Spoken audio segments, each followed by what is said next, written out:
Welcome to the Cookbook, where we invite guests on to share the ingredients of what has helped make them the successes that they are. All of it, the good, the not so good. You're not going to find anything half-baked here. And our kitchen gets messy sometimes. That's when the fun starts. So come on and join us.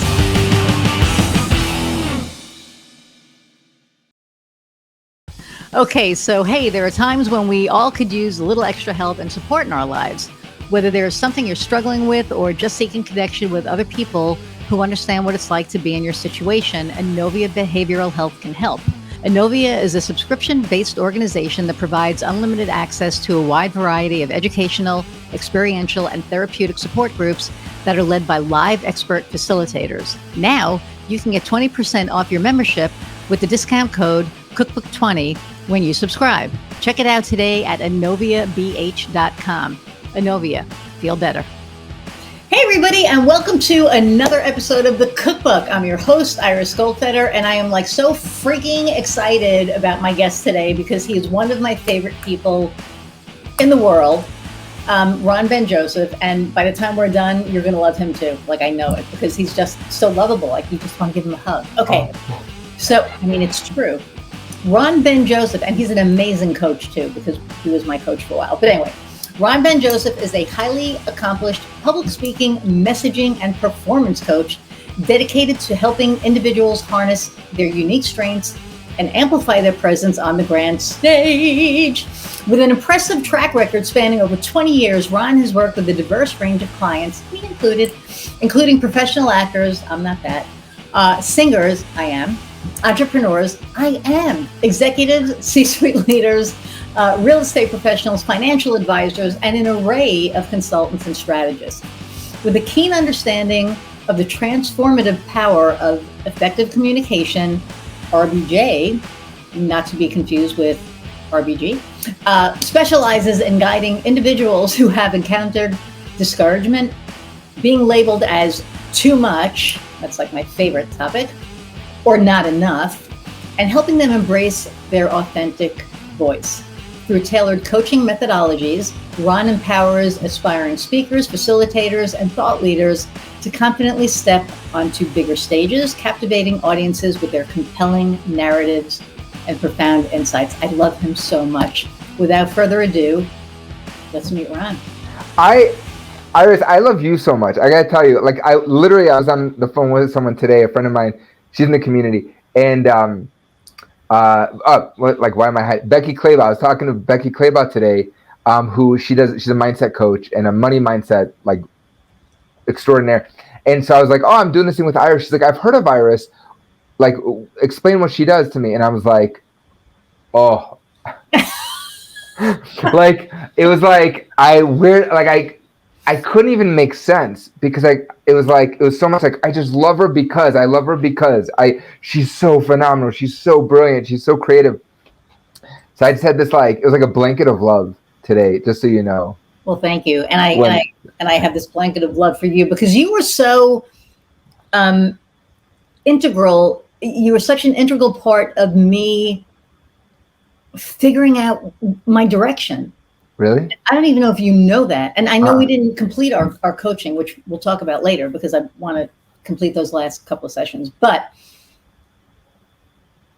when I came to you in October, November, whenever it was, and I was kind of I don't know, and we were trying to figure out what direction I wanted to go to, what my messaging was, all of that.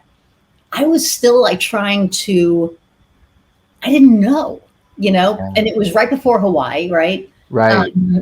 And I think we did one after Hawaii. But the thing for me was, and I still look at our sheet every once in a while, you got me thinking on what's my message? Who am I? Who really at the core of me, who am I? And that has immensely transferred over to my business. I can't tell you. So between you and Fabienne, she's great. Yeah. I'm a different business person. I'm more me than I've ever been. I'm more in touch with who I am than I've ever been. I am unapologetically myself, more so than I've ever been. I don't give a shit what people think anymore. You know, if they don't want to work with me, oh well, they're lost. And I really mean that, because you helped me really get in touch with my greatness and to be able to embrace it and accept that part of myself that I couldn't accept before. You know, when you like, I don't even know how to explain this, but when you can't embrace all parts of you, including the really good parts, there's a piece missing. Yeah. And you really helped me kind of get in touch with, yeah, you know, I am amazing at what I do. I'm badass, and I'm freaking great at you know, at this, and I'm an awesome human. Yeah, hell So yeah. I want to thank you for that, because you do that for a lot of people. Thank you so much. Yeah, like, you know, it's such an honor to hear that, because you are so uniquely you, right? Like, you are so authentic and so creative and charming and wonderful. So it's like, it's no one's going to do you better than you. And I think you're the differentiator. So that's really cool. Well, and you helped me kind of realize that. So, okay, so let's talk about all the fabulousness that's you. Really, I mean, you're so accomplished. You work with amazing people. You do like amazing things. One thing that I will talk about before we do that is, before Ron and I started working together, we met once, and then we met another time, and I said, okay, I want to work with you. And he was like, yeah, I don't know if we're a good fit. And I said, what are you talking about? And then I have this thing called Cara Fun, and it's like a karaoke program. And he made me sing for like 45 minutes. Like, all I did was like sing. He goes, what about this? What about Make You Feel My Love? Made you sing. Just to be clear, I love your voice so much. So I'm like, wait, can I hear what this sounds like? Yeah, but you did that because you're a little sneaky shit. But anyway, so and then it was like 45 minutes, and I'm like, I've been singing for 45 minutes. What are we even doing? And then it was like amazing. You were brilliant. But anyway, so talk about who you are, what you do, and all of your awesomeness. I swear, you're like family to me. You're my mishpucha. Okay, for those that don't know what that is, it's family and Jewish. Yeah, okay, ahead. Not that Jewish is a language, but it's between Iris and I. It's a language. Like, how many more people can I alienate today? I'm glad we're live. No, we're not live. Oh, but it says live though. No, we're recording. This is not live. Okay. Oh, if we were live, we'd be screwed right now, because the whole thing before. But anyway, go ahead. I know we had a very fun conversation before we started rolling. Yeah. So basically, what was the question? Who you are, what you do, like your fabulousness. Thank you so much. So I came to this work. So much of what I do is like we said, is I work with primarily women that have been told they're too much or not enough, who want to get on bigger stages, who want to share their amazing gifts with the world, and want to create a huge impact, either on stage as keynote speakers, signature talks, or webinars, workshops, anything like that, or they want to do more videos, and they just want to be super honest and super real and not campy and over the top in the videos. They want more confidence. So I started very young. As a theater director in Chicago, I was directing musicals, and I wanted to direct like big musicals, smaller scale, more intimate.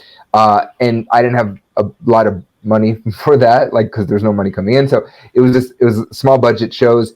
But I found like two things. I found that audiences didn't care if there was no set or lights or, fancy costumes or whatever. All they cared about, if the two people on stage were communicating really organically and conversationally, the audiences would lean in. They didn't care about anything else, because the actors portrayed the scene or the monologue or the song so real and so authentic. And I realized I just figured out how to do that intuitively. I just figured out that was the differentiator. And so this drive to help people speak very conversationally, very real as themselves with their voice. And I was a shitty actor. I was horrible as an actor. And it took me years to figure acting out, and eventually I did. And then I started doing it with myself and started getting work and as an actor, and started and like got into a prestigious school in New York, which I dropped out of after a semester. Like I saw that if I could even do it to myself, that I can make myself a better actor, which was never going to happen. I was like, I want to do this for other people. And I got to a point where I was like working with actors, and it was exhausting, and, you know, the constant struggle, having 17 other jobs just to produce shows and direct. And I was working with big time people. I was working with Broadway people that they themselves the year before were in a big Broadway show. And then in, you know, the following year they were in, you know, a small production with other Broadway people in New York, and, you know, in the East Village, and under a library. And I'm like, this, you know, this is heartbreaking. But so Broadway. Right. Yeah. And so there was that concurrently. Also, when I was starting my theater companies at 19, 20, I learned real quickly that, like, if I just get on the phone with people, I can make anything happen. So I was within a month or two of deciding to cold call, like teaching myself cold calling at 19 years old. I was having meeting with big Broadway directors and producers, and in Chicago, like people that run the big theaters in Chicago at Steppenwolf Goodman. And I was like, wow, like, so I was like, there, like on some level, I started realizing that there's something to this idea of creating my own opportunities, but creating opportunities around helping people speak truthfully.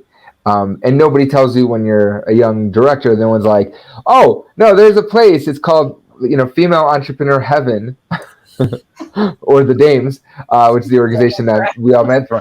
That, you know, like there's a female entrepreneur scene out there where they've been mansplained their whole careers, and or taught by other people, like, you know, keep yourself small, don't be too much, don't, you know, like just stay to your lane, just, you know, kind of be sweet, whatever, right? And so sorry, that just or smile more, right? Smile. My ex-wife always jokes about that. She's like, we're very close, and she always jokes about, like, she's like, smile more, you're prettier when you smile. And I'm like, oh my god, that sounds, I know, and I know so many people, so many women get that. Smile more. You're prettier when you smile. Like, what? In the workplace, no less, right? So I just felt like, as I started burning out in my late 20s, I'm almost 70 now. So when I started burning out in my late 20s, it was like 20 years ago, and I was like, I can't stand these actors anymore. They're so hard to work with. I was like, what's acting for non-actors? And then I kind of learned about public speaking, and got my master's, started teaching college speech, started a video business on the side to kind of supplement the teaching. And then it kind of just coalesced until 2018. I said, I was at a networking, or I was at a sales call with this guy, and he was like totally into it. And I'm like, and I'm so excited about him. I'm like, here's how I can help you. And we create a presentation that does this for your business and that. And he leans in and he's into it. And then he stops and he like,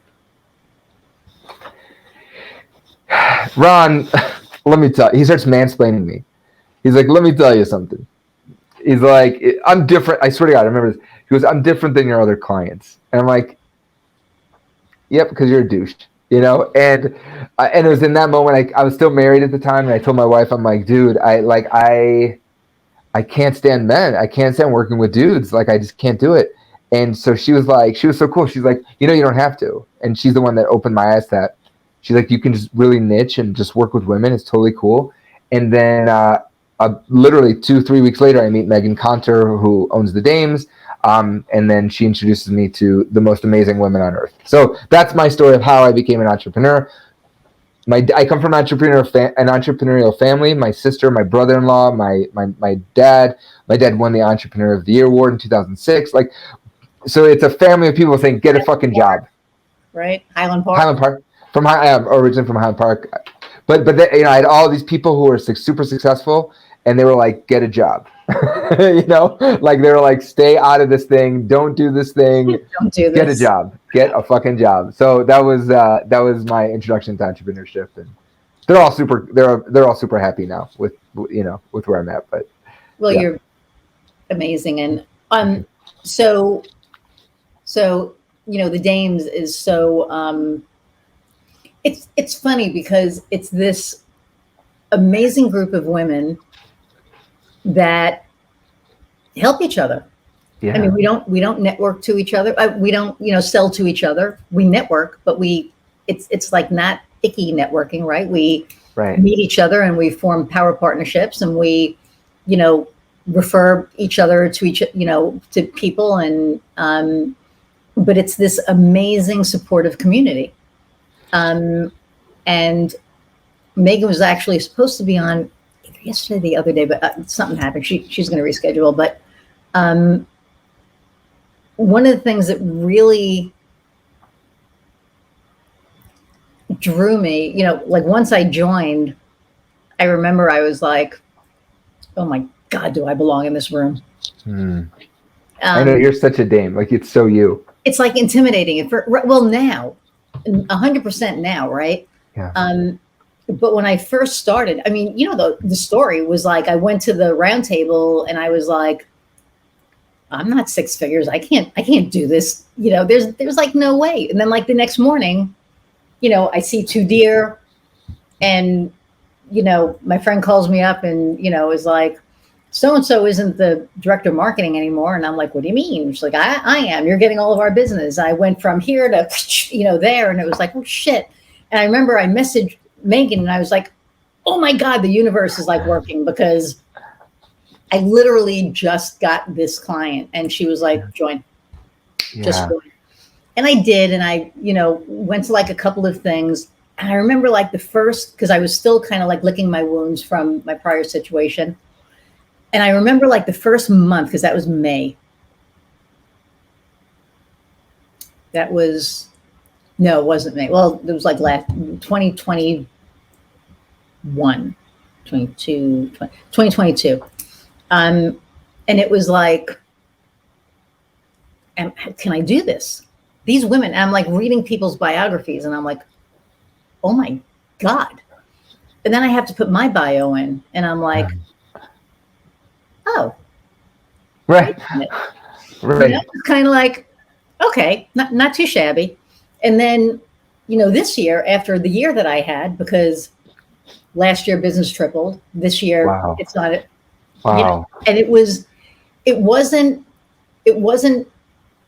because of the dames, but it was because of the dames. Yes, I did the work. Yeah. But they say if you want to do better, surround yourself with people that are where you want to be. You know? And I did. And I got to the point that I was like, okay, I definitely belong in this room. But now what the fuck am I doing? And that's when I reached out to you. It's so funny because like the Groucho Marx, like I'd never be part of a membership that would have me, or a group that would have me as a member, right?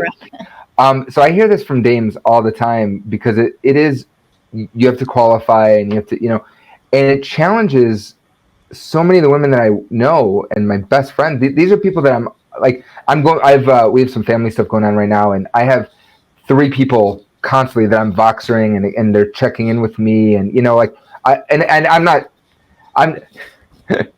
talking about this before, but so I'm not technically a member. I work with Megan on her content, and we do videos and presentations together, and then I just like work with everyone, and so I'm constantly like, this is my world. But the support. So we're doing a video we have a fun friends coming up. It's a fun conference. I'm running karaoke. Just shocking. I know. I'm so there. Amazing. I got my ticket. I got my hotel. I got like everything. I'm there. I'm like there. And it's like, it's such a supportive community. So we're doing, for the fun friends, we're doing this really important, fun video. Like, it's going to be silly, but it's at the core teaching people how to collaborate, how to power partner, what that really means. And I don't know any other group. I know a lot of networking groups where, like, totally no disrespect to the owners, but they're marketing themselves, right? Right. Megan doesn't have to market herself. Like, she is at such a level. It isn't like there's nothing. She has this entity, this community that has its own. I mean, it's international, and it has its own voice and has its own character. And the Dames, it's like it's its own brand. And so I don't know any other group that is as supportive, and the actual training is mind blowing. Yeah. And that's not, but again, because she's not sitting there trying to promote her marketing business or her whatever business.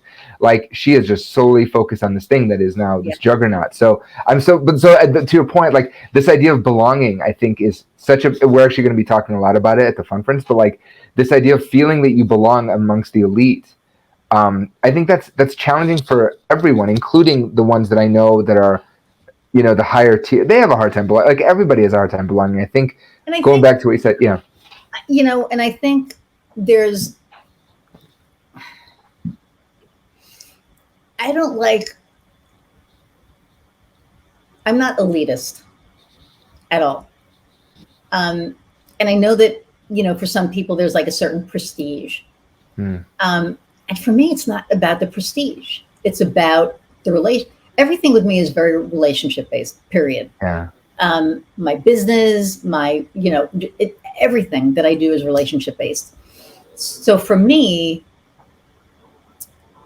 somebody was like, well, you're a dame now. And I went, okay, I'm in this, yeah, excuse me, the company of these amazing women, but it's not about prestige. For me, like Megan making Forbes, that's prestige, right? That's yeah, huge. We have Whitney and Erin and like all of these people, and yet they're yeah, very prestigious. But for me, it's not about that. It's about meeting these amazing women that have the same struggles that I have, that have the yeah, same wins that I have, that have the same, um, all of it. It's all of these commonalities, and for me, that's what it is for me. And I know for some people it is about the prestige, and that's great because it is a prestigious group, but it's not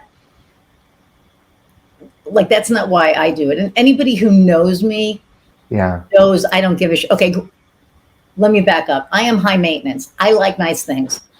Let's You're just bougie. You're bougie. bougie. Yes, my friend Marcy was like, "You're bougie," and I went, "Man, I never like thought of that, but I am." But you know what though? This is what the Dames has taught me, and this is what it's like there's nothing wrong with that. That's like I forget who I was listening to a book, maybe by Neville Goddard. I forget who it was, but it was a mindset book about, oh my god, I can't remember what book it was, but it was like about like we are meant to experience the greatest joys in life, and I think Yeah, that's why we have businesses, right? Like I was talking to a friend of mine about this the other day. She's in the Dames, and a client, she's a friend, but she's also a client. Like we were working the other day, and she flew first class recently, and I was like, you know how many people that we know do not fly first class? And I'm like, you know what? I'd rather not fly than I'm not flying first class anytime soon. Well, see, that's upper limiting. I'm excited to fly first class. do not do that limiting thought. Ron Right. is going to be flying first class. That's right, right? So- But it's like, you know what? I have anxiety. I have claustrophobia. It's uncomfortable as hell for me. It's torturous for me sometimes to sit in a plane, like in coach. Like, no offense to coach.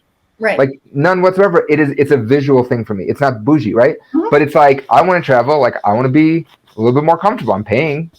So it's like, I just feel like in general, like I feel you on that. And I think that's where we go into this work on some level is like, we want to make the impact. We want to like help others. And in the same token, we want the freedom to live the lives we want, to have the opportunities that we want, right? Like, Right. so Yeah, I mean, 100%. But bougie, I'm just right? saying. So But you're not bougie. I'm saying, like, I'm kidding about bougie. I think no, but there are certain things like I wear Revo sunglasses. They Great. ain't cheap, right? I mean, Great. I have whatever. So I like Yeah. I like to look put together. I like nice things. But besides all that, and you talk about first class.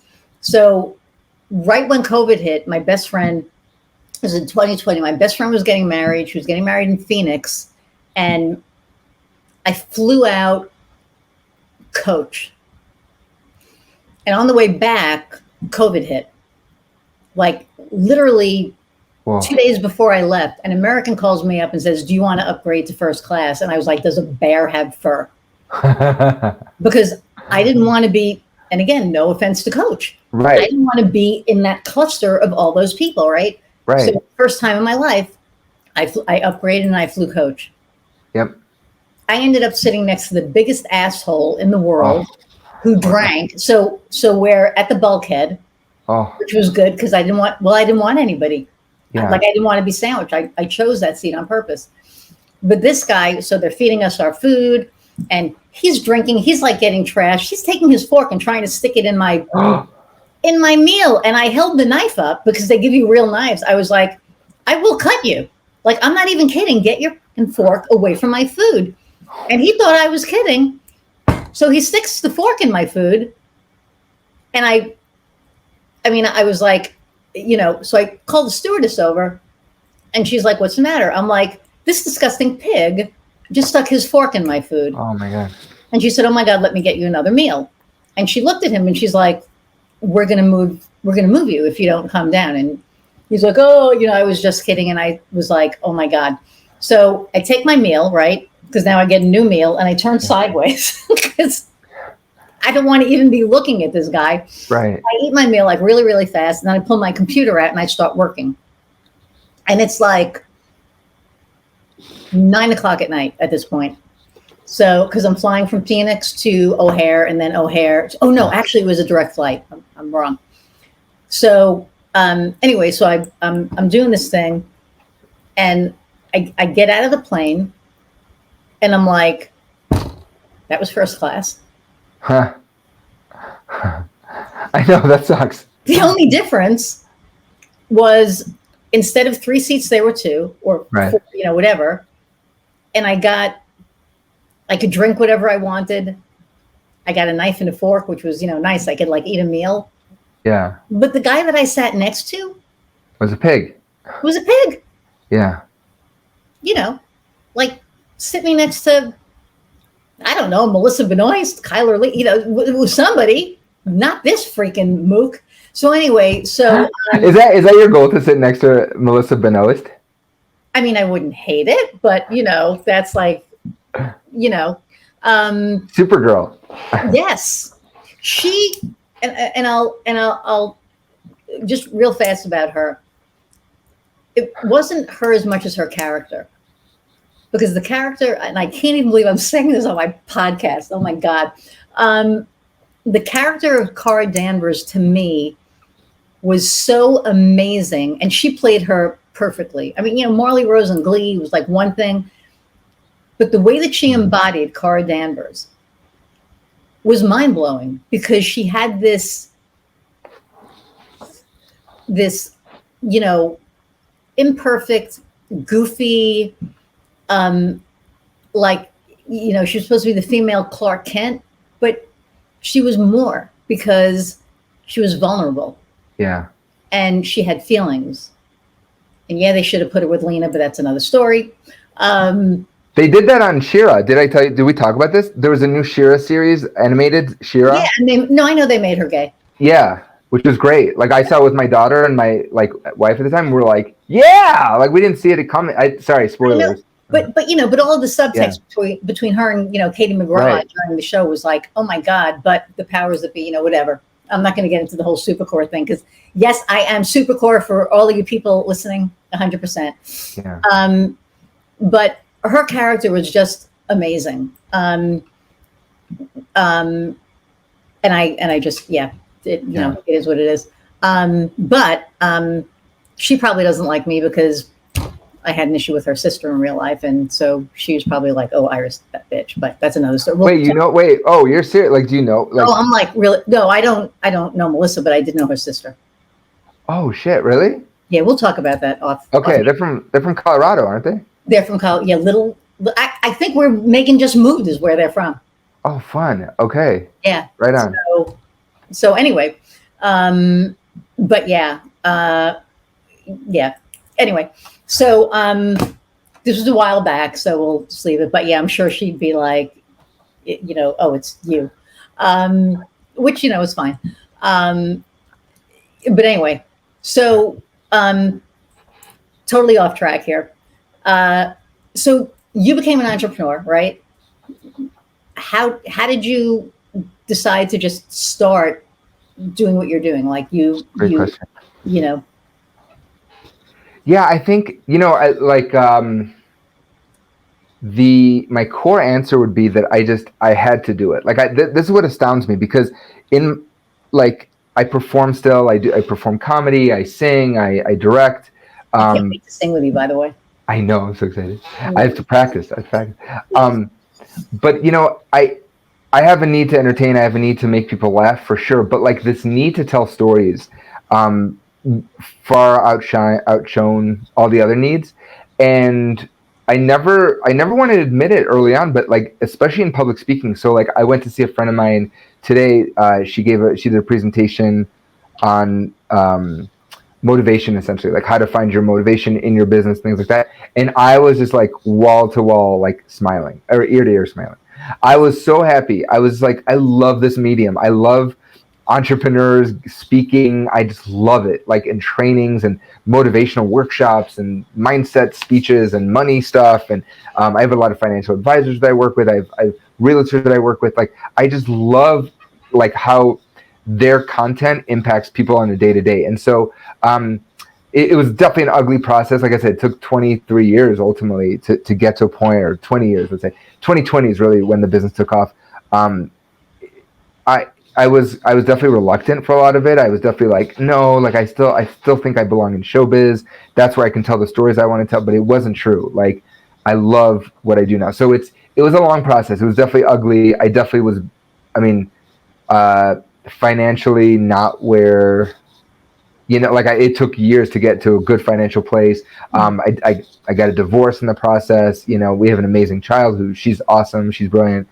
We co-parent really well, but like, there was definitely a lot of struggle to get to the point of where I still can't, I mean, I'm still so grateful, like from the type of, like the type of people I'm connected with. I had a meeting with like someone in LA yesterday, like a Hollywood person yesterday. And I was like, oh my God, like it was a referral. Like, I was like, this is happening, like to work with them. And, like, it's just unbelievable to me. So the process was long, arduous, but like super effing grateful. I don't know. Does that answer that question? Like, yeah. Yeah, no, I mean, everything's a journey, right? We're all on these journeys. So, and you've worked with so many people. What I find really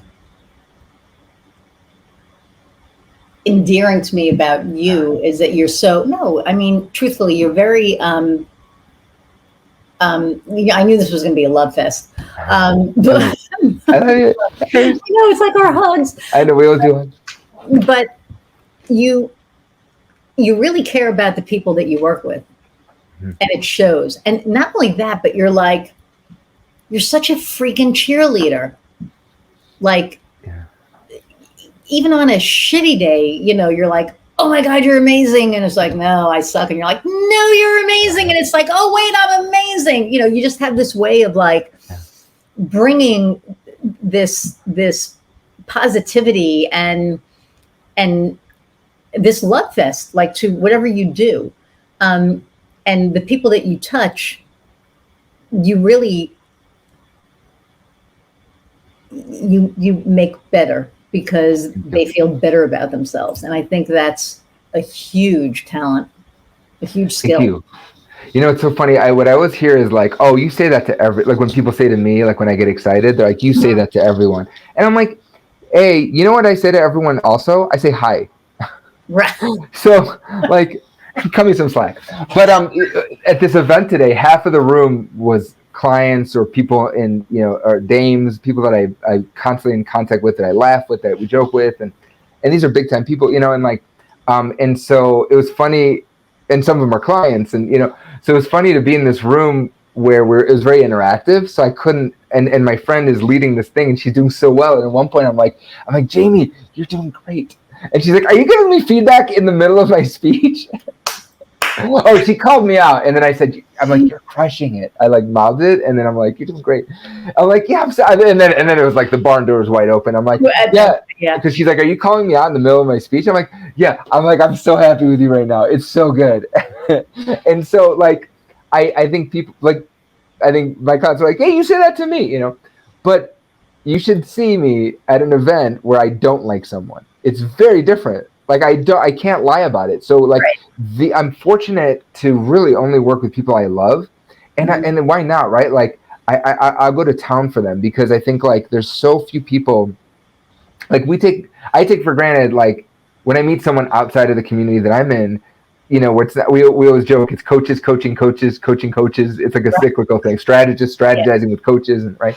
So we're in this amazing bubble where everybody's doing great, and when I get outside of that, I'm like, there's so little support. Like we're talking about the Dames, right? Like there's people that are not part of it. There's so little support. I'm like, you know what? If I can just, if I see something in you, I'm not going to hide. I'm not going to lie about it. Like I'm going to go all out and tell you every minute how grateful I am. Because I've also been unemployed for many years, you know, like, right. So if someone entrusts in me, they're like, here, I'm going to pay you.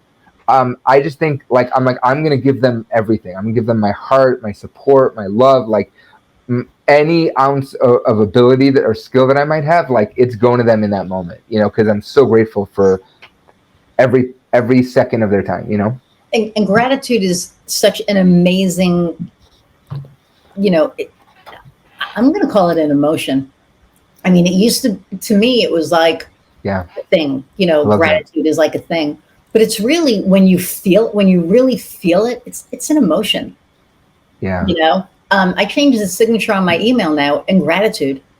It used to be, you know, warmest wishes or whatever, but no, it's in gratitude because I am grateful for I'm grateful for all of the business. I'm grateful for all of the connections. I'm grateful for the ability to recognize the opportunity. Yeah.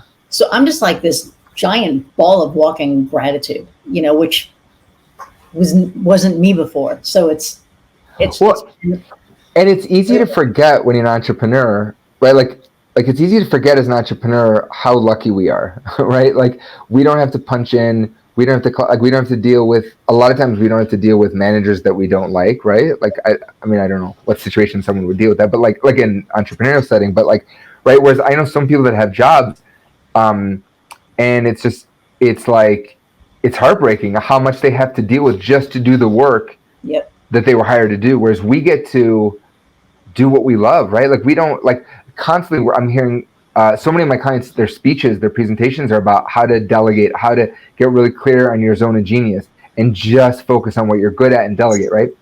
Well, you don't, if I, like I seen job, like when you hit like those, like where there's like a few weeks where you don't make, you don't sell what you want to sell. Like, like the ups and the downs of entrepreneurship, right? In those weeks, I'll always look at jobs, right? And I know some people that do this, they go on Indeed and they're looking, right? But it's like, fuck. Like when I see job postings, are you really going to do that, right? Because I know I've done it too. Right. It's like no, you're not going to do it. But especially when I look at the job description, right?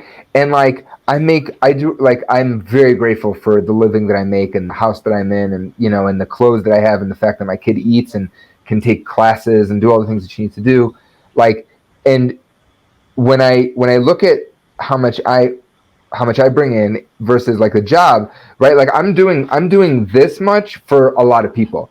With the job, you're doing it for one company, but it's astounding to me how much shit they fill in that you have to do, including all the stuff that I'm not trained in. I won't say other people, but like it's astounding to me when I see job postings where it's like, I have to do what? You want me to do video, but you also want me to do graphic design and post on the internet and clean the bathrooms and babysit your kids and make hamburgers and like what? Yeah, so it's like the gratitude. I think as an entrepreneur, like I always have to remember, like, yes, I worked my butt off to create this. I don't even have a butt; it's just two legs that go up. It is what it is. But like, I know you'll see me and you'll be like, yeah, no, really, like I have a gut, but I don't have a whatever. It's fine. But like. I work my butt off, but it's like it's so easy to lose sight of that and to not be grateful. And I think like what you said like reminded me like to be grateful of being an entrepreneur every hour, like every hour. Yeah, because it's cool and it's hard. And I remember when my website was done, and Kim was like, "It has to be all you," and I did the photo shoot and all that stuff, and Kim is the worst. Kim Russo. Kim. The worst. I'm just kidding. I love her. She's amazing. Amazing. Of power partners. I mean, we are. I think what a power partnership looks like, but that's another story for another day. No, Kim Russo, web designer, amazing, so talented. Amazing. She does. She does our web design. She does like branding. A lot of different things. She's branding. I mean, she's just amazing. Anyway, So, but, and she doesn't do it through Gasto. She does it through brand design, her brand. And that's why I work with contractors, because they have their own businesses. They, and they elevate things because it's their business. So they're going to make sure, because it's them. It's essentially, I'm their client. My client is their client. So it's. Anyway. I mean, that's how we have our thing, where I direct all of your clients' online videos. All the TikTok and Instagram videos. Well, my producer's back there going, I don't fucking think so. But sorry, just kidding. That's like another. Kofi. Sorry. Sorry, Kofi. But we do other stuff. But sorry,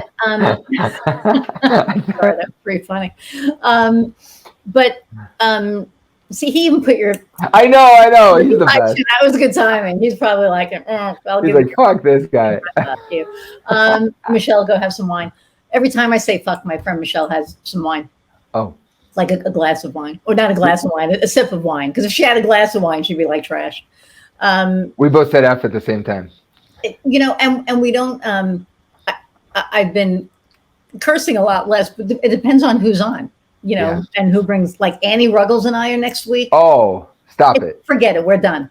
I can't watch that episode. I'm not old enough. No, I mean, Michelle, I'm going to be like, you have to have 2 bottles of wine at the ready, because like in the first half hour, you're going to be trashed. I mean, Annie and I already talked about it. I love her so much too. Yeah. Oh my God. She's just, so many amazing people in our circle. Right. Just really, it's just like one is just, anyway. So what advice would you have for like somebody who's thinking about becoming an entrepreneur? Great question. I think, like I think if you have to, okay, I'm getting my thoughts in order. First of all, like I have a friend, Rachel Lipchansky. She runs a group as well. She's awesome. She said to me once, and I talk about this all the time. She's like, as an entrepreneur, there's a big gaping hole in the world that is unfilled until you are ready to step into it and fill it in your authentic way. So I'm ad-libbing, but like it was something to this effect. And I think that is so true. Like if there's something that you have to do there's no other way for you to do it. Like where you're like, I need to do this way specifically. This is how I know I can make an impact and really change lives. I think like do it, I just say like, do it. It's going to be hard. It's going to be a struggle. Most of the work it's like, just be okay with being a salesman. I think, yes, like you got to do your own books, you got to do all these things. But I think the key to entrepreneurship, I've always felt this, maybe people will disagree with me, is clients. Like go out and find clients and go out and network, go out and meet people, be okay with introducing yourself and asking the right questions and asking where people are at, what they want, what's standing in the way of them getting what they want, and then figure out like how you really help that and then do it. Cause like maybe my answer would have been different 20 years ago, but like, I hear so many horror stories now where people are just getting fired for no reason and just like, and on one hand, we're hearing like there's a shortage, the great resignation, shortage in workforce. And on the other hand, like big companies are getting fired left, right, and center with no loyalty, nothing. I'm just like, you know what? Like, do your own thing. Like the money's out there, the people are out there that need you. Do your own thing. Right. That's my opinion. The people that need you. And I think that, one of the really interesting things that I find in my business and really any of the entrepreneurs that I know, people need us. I mean, they need us. And if we don't do this, like we're called to do this for a reason. Yeah. Right. We're meant to help the people that we help. We're meant to meet the people that we meet and, all the things. And I know, and I always joke about this, but if you ever want to really get to know yourself, become an entrepreneur. Yeah. Because, you get all of it. You get the good, the bad, the ugly, the pretty, the amazing days, the, oh my God, what was I thinking days. But at the end of the day, there's this resilience that we have. Yeah. that it keeps us, it propels us forward. It doesn't hinder us. So, Oh, can I add to that? Mhm. Can I add to that too? Like with the resilience, something that I wish I had known when I started out is what Megan calls, our friend Megan calls the golden goose. Like finding community is huge, and I didn't know that. Like I thought I could just do everything by myself, and you just can't. And so the flip side to resilience is find a community, find a village, find a support system. It takes a village. It takes a village. Like it just does. Like I'm in service of so many people, but like I have some people, thankfully, including like my sister who I'm very close with. But like I have so many women in the community that are like I said, they're like texting me, how are you? How's this family member? How's this? How's that? How was your show? Can I come to your show? Like there's such an outpour of support when you need it. And I think as an entrepreneur, it's so much better to be part of something bigger than just do it on your own in a vacuum. You know? So Lindsay started this, it's like a Dame's Power Pod, right? And it's where a bunch of us get together and we help each other. We support each other. Mm-hmm. We bring a problem to the table and all of us in the group just kind of mastermind on how we can help the person get through what they're going through. Wait, Lindsay Homeyer? Yeah. Oh my God. Okay. Audience, if you are curious about starting a business and you're not sure yet, like what's a true path for you, what's really in alignment for you, like you have ideas, but you want to make sure that they really fit in. I don't know if I should be talking about this, but I just took her course. She let me try it. And she's been helping me out a lot with getting in alignment. Mm-hmm. Oh, Lindsay Homeyer, you guys, Lindsay Homeyer. There aren't that many Lindsay Homeyers. Like, no, it's her up. Storybook 15. She's amazing. 15. She not only is she amazing at what she does, she is an amazing human. Yeah. And at the end of the day, right, that's what matters most to me, is that the people that are in my orbit are amazing humans. I'm not going to be around anybody else. I'm not going to be around anybody who doesn't fulfill me. I'm not going to be around anybody who maybe sometimes makes time for me. Right. Not doing it anymore. There are people that I know that, I used to reach out to. I don't anymore. Yeah. Because I don't have time. I am so freaking busy. But she is such an She's there. She's there. Yeah. She knows that she can text me anytime of night, and I'm gonna be there to help her. And I know the same thing for her. Yeah. And I'm gonna do her 30-day thing. I said, so it's a 30-day thing. Oh shit! I was supposed to look at that today. I have to look at that tonight. It's intense. It's a lot of work. It's intense. I know, but I'm like 30 days. She laughed. She goes, it's an hour a week for 30 days. I'm like, I know, but I don't have that right now. But I want to support her, so I'm going to do it. I just have to figure out how to fit everything in. But so we met it a couple of times down in Indy. And the last time we met, and I'll send you the picture. It's so funny. We were laughing so hard when we took the selfie, and it's a live selfie. So you could see us laughing before we actually took the picture. It's awesome. She's just amazing. Oh, I'm sorry. I can't look at that picture. That is like you and her. That's too much pretty. I can only, I have an eye thing and it's too much. And I mean, there I said too much. It's a lot of pretty. No, I'm not going to say I think you're gorgeous. I think you're so, whatever. This is not the time to talk about this. I hope your wife doesn't hate me. I'm just saying. Oh, she doesn't care. Okay. Annie, this is what Annie does. So Heather comes in because I want to introduce her to Annie. And Annie says, I want you to know that I'm in love with your wife in a non-threatening way. And Heather was just because Annie's Annie, right? Oh, I'm going to throw down right now and tell the audience that I'm in love with Annie in a very threatening way. Brian, he's kidding, kind of. So I'm just going to say. I mean, with respect to Ryan, yes, respect, but I mean, he can't blame me. I'm taking no accountability. Annie is just it's so funny because all we're doing is gushing on people we know. Here, I have these stupid things. My uncle calls them the can't see ems. They're these really teeny little freaking things. And anyway, and people hear us talking and they're like, They don't. So, okay, a lot of people listening do know who we're talking about, but for the ones that are listening that don't, I don't want you to feel left out. These are just amazing people. Right, right. Look her up on LinkedIn. Lindsay Hotmeyer, look her up on LinkedIn. Megan Conter, look her up on LinkedIn. They're amazing people. I'm bringing it up too, though. Like, So look her up on LinkedIn. Who else did we leave out? I don't want to leave anybody. well, I think it's so important to bring up these people when, like, on a podcast or an interview, because, like, again, it's not just me doing this. Like, so I'm very grateful for the opportunity to be here, and I'm so sorry because I do have to get on a call in 3 minutes. But like, I No, you don't. no, I don't. Okay, I will cancel the call. But with but it's again, it's the to me, there is no artful speaking in my business. There is no artful speaking without all these people that have made it happen. And so I think, like, that's to me what I didn't know about entrepreneurship, and that's the truth of entrepreneurship, is that it takes a village. It's a community. Find your community, find your people, do it together, help them. When the pandemic first started, I was like trying to put out fires, with people. I was like, don't worry about paying me right now. We'll figure it out. But like, let's work on this. Let's create that.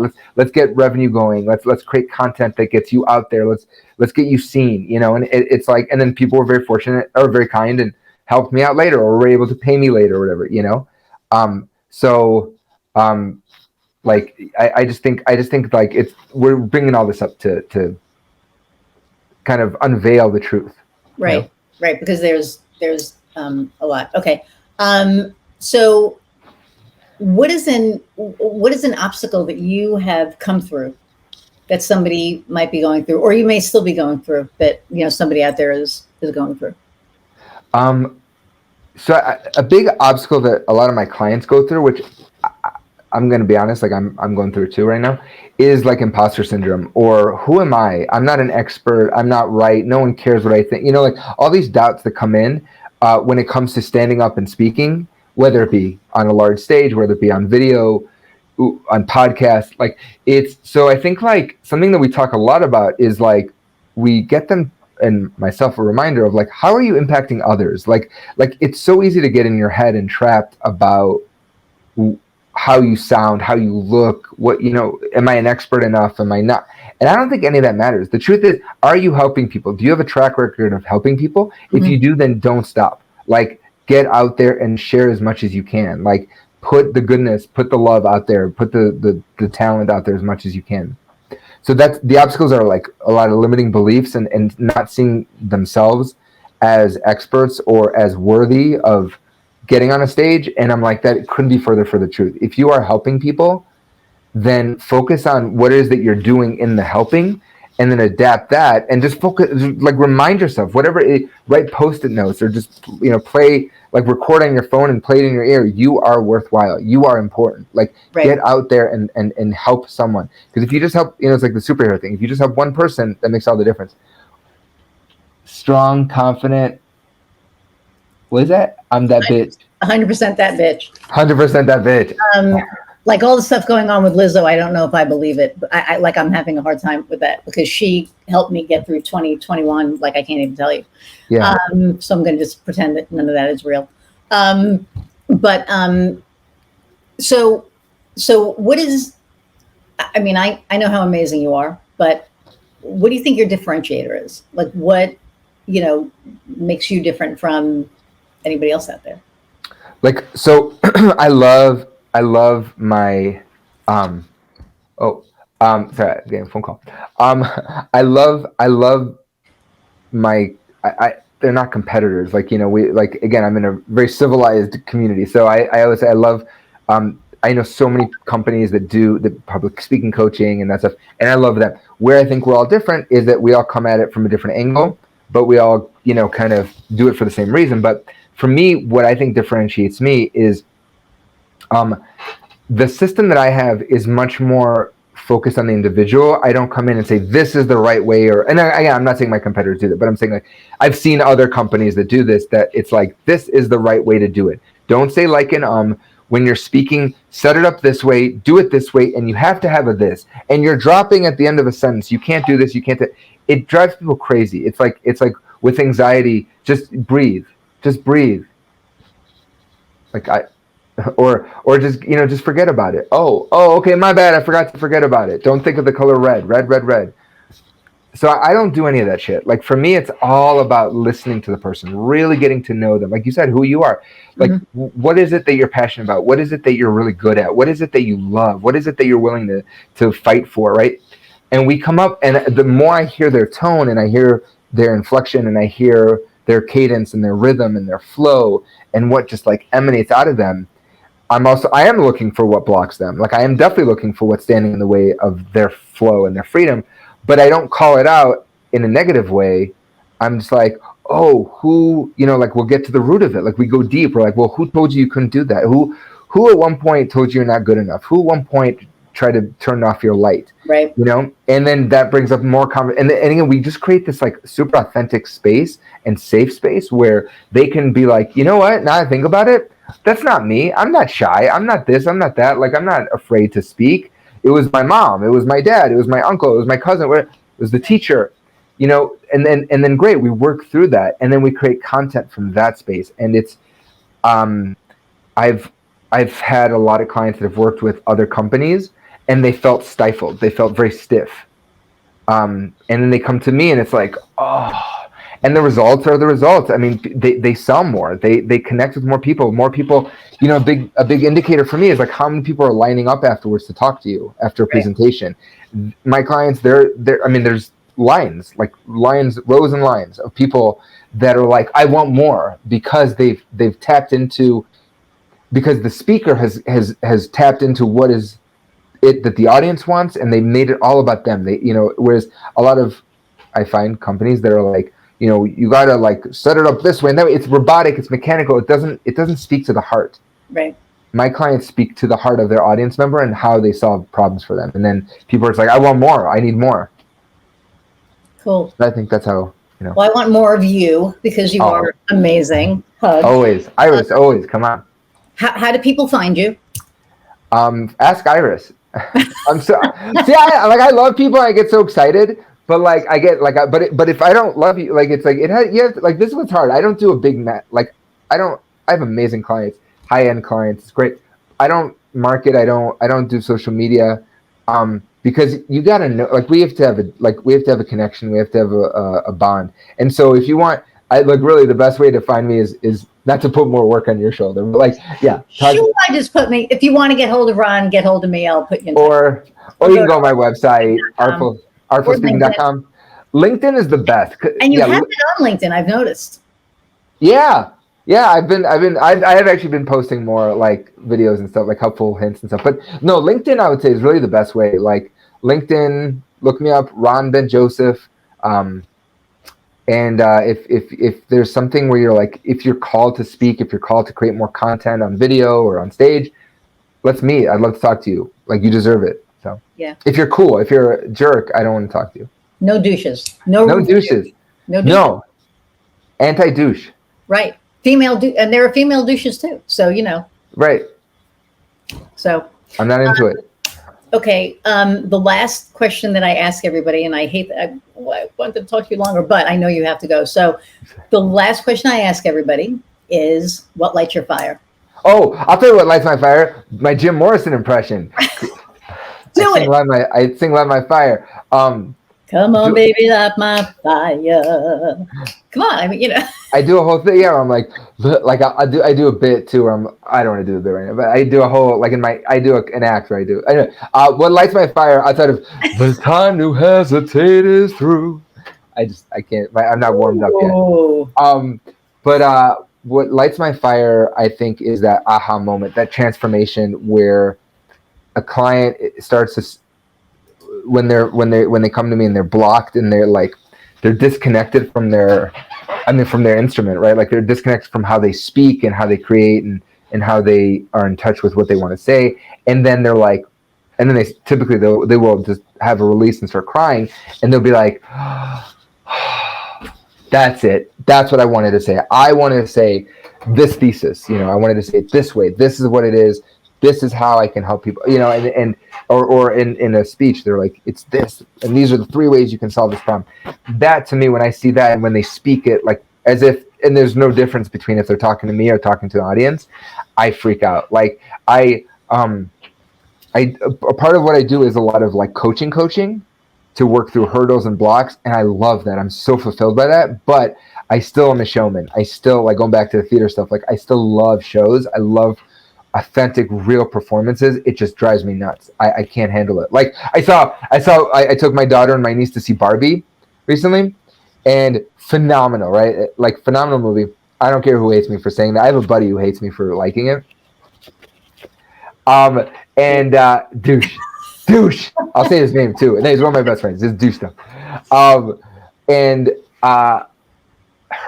Margot Robbie is a great example. She's playing a character who's a toy, but there's moments in that movie where I was swelling up. Like, she's so real and so conversational, and it feels like it's not a character. It feels like she's Margot Robbie in a set of circumstances that are Barbie. But, like, to me, that's the authentic stuff. That's the stuff that moves people. And I think a lot of times we think of these great orators, like, but at the core, someone like Martin Luther King is being authentic.